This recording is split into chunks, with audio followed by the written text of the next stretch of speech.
Welcome to మైవర్ creative. ఈ రోజు మనం అనేది కంప్యూటర్ ఎంబ్రాయిడరీ మిషన్ లో బ్యాక్ నెక్ అనేది ఒక్కోసారి సెంటర్ మార్కింగ్ అనేది ఉండదు.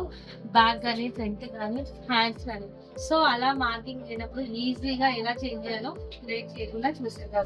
చూస్తున్నారు కదండి, కస్టమర్ అయితే నాకు ఈ ఫ్యాబ్రిక్ అయితే ఇచ్చేసారు. ఫ్యాబ్రిక్ అయితే చాలా చాలా ట్రాన్స్పరెంట్ గా ఉంది.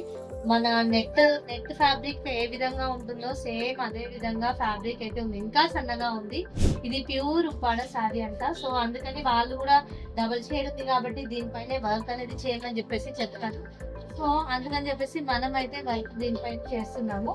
సో ఇంత ట్రాన్స్పరెంట్ గా క్లాత్ ఉన్నప్పుడు నేనైతే ఫ్యూజింగ్ డబల్ తీసుకుందాం అనుకున్నాను, కానీ ఇది మందంగా ఉంది కాబట్టి సింగిల్ లేయర్ తీసుకొని కొంచెం ఫోల్డ్ చేశాను.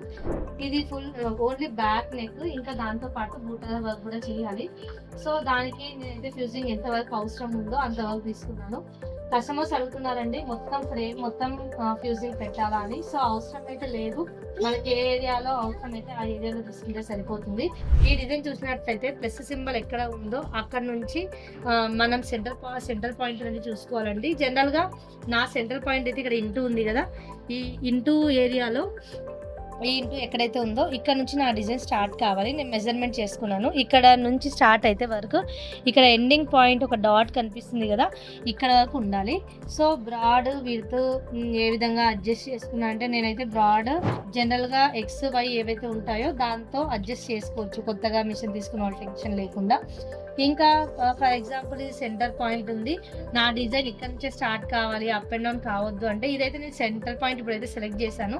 సెలెక్ట్ చేయకుండా డైరెక్ట్ గా తీసుకోవాలంటే ఫర్ ఎగ్జాంపుల్ ఇక్కడ నుంచి ఉందనుకోండి, మనం ఏ విధంగా సెలెక్ట్ చేసుకోవాలి, ఈజీగా మన పాయింట్ కి ఎలా వెళ్ళాలి చూసేద్దాము. ఫర్ ఎగ్జాంపుల్ ఇది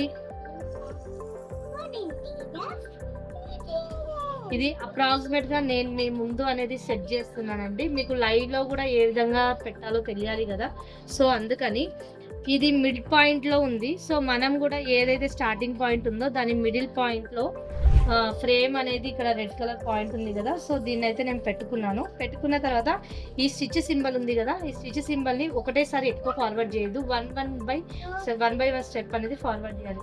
సో ఇది చూసుకున్నానండి. చూసుకొని ఇక్కడ వచ్చేసరికి ఇక్కడ చూడండి, కొంచెం మనం జూమ్ కనుక చేసినట్టయితే నా పాయింట్ ఇక్కడ ఉంది. సో స్టార్ట్ అయితే ఇక్కడ నుంచి అవుతుంది వర్క్, అంటే రెడ్ కలర్ ఏదైతే లైట్ ఉందో ఇక్కడ నుంచి వర్క్ స్టార్ట్ అవుతున్నట్టండి. సో మనకు అనేది ఈ పాయింట్ అనేది ఇంపార్టెంట్. సో అందుకని నేనేం చేస్తున్నానంటే నా సెంటర్ పాయింట్ వచ్చే వరకు ఇక్కడ మాన్యువల్గా ఇప్పుడు నా చేతో ఇక్కడ మనకు ఆరో మార్క్స్ ఉన్నాయి కదా, ఈ ఆరో మార్క్స్తోన కరెక్ట్గా ఈ సింబల్ ఎక్కడైతే ఉందో ఈ సింబల్కి కరెక్ట్గా లెఫ్ట్గా రైట్గా కింద పైగా కిందిగా అనేది అడ్జస్ట్మెంట్స్ అనేది చేస్తున్నాను. చేసిన తర్వాత కరెక్ట్గా నా సింబల్ దగ్గర పెట్టుకున్నానండి. పెట్టుకున్న తర్వాత ఇక్కడ నిడిల్ సింబల్ ఉంది కదా, ఈ సింబల్ దగ్గరికి వెళ్ళి కంప్లీట్గా బ్యాక్ అనేది వెళ్తున్నాను. సో అందరికి అర్థమైందని అనుకుంటున్నాను. సెట్ చేసిన తర్వాత వెంటనే వర్క్ అనేది స్టార్ట్ చేయకూడదు, కంప్లీట్గా బ్యాక్ అనేది వచ్చేసేయాలి. బ్యాక్ వచ్చిన తర్వాత ఎగ్జిట్ సింబల్ క్లిక్ చేసేసి మళ్ళీ ఒకసారి లాక్ వేసి మనం కన్ఫర్మేషన్ చేసుకొని వర్క్ స్టార్ట్ చేసుకుంటే సరిపోతుంది. ఒకవేళ ఇలా ఉంటే నాకు నిజంగా కరెక్ట్ వస్తుందా రాదా అని మనకి ఏమైనా డౌట్ ఉన్నాయంటే ఒకసారి మనం ఫస్ట్ అవుట్లైన్ చెక్ చేసుకోవాలి, మనకి ఎంత మార్కింగ్ కావాలో అక్కడ వస్తుందా లేదా అని చూసుకోవాలి. దాని తర్వాత సెకండ్ స్టెప్ వచ్చేసి ఇందాక స్టిచ్చెస్ ఏ విధంగా ఫార్వర్డ్ చేసామో సేమ్ అదే విధంగా స్టిచ్చెస్ అనేది ఫార్వర్డ్ చేసి చూడాలి. ఇప్పుడు ఆ విధంగా మీకు కూడా ఫార్వర్డ్ చేసేది చూపిస్తాను. ఇప్పుడు ఎగ్జిట్ అయ్యానండి. ఎగ్జిట్ అయ్యి స్టిచ్ సింబల్లో ఇదిగోండి 1 2 3 4. సో ఇప్పుడు మీ ముందనే లైవ్గా స్టార్ట్ చేస్తాను. కరెక్ట్గా నా పాయింట్కి నా పాయింట్ నుంచి వర్క్ స్టార్ట్ అవుతుందా లేదా తెలియడం కోసం చూడండి. మోడల్ అయితే పోయింది, దీనిలో థ్రెడ్ పోయిందండి. సో థ్రెడ్ అయితే పెడుతున్నాను. థ్రెడ్ అయితే నేను పెట్టాను. సో వర్క్ అయితే స్టార్ట్ చేస్తున్నాను. వర్క్ అయితే చూస్తున్నారు కదండి, నేనైతే స్టార్ట్ చేస్తున్నాను. కరెక్ట్గా నా సెంటర్ పాయింట్ ఇప్పుడు కనుక మీరు జూమ్ చేశారనుకోండి, ఇదిగోండి ఇక్కడ నా పాయింట్. సో నా పాయింట్ దగ్గర వర్క్ అనేది స్టార్ట్ అయ్యింది. నేను ఈజీగా వర్క్ అనేది వేసేసుకుంటున్నానండి.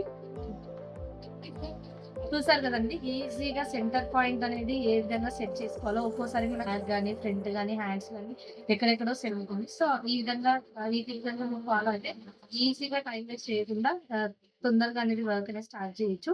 మీకు అర్థమైందని అనుకుంటున్నానండి. అర్థమైతే మన వీడియోని లైక్ చేయండి, షేర్ చేయండి. Thank you.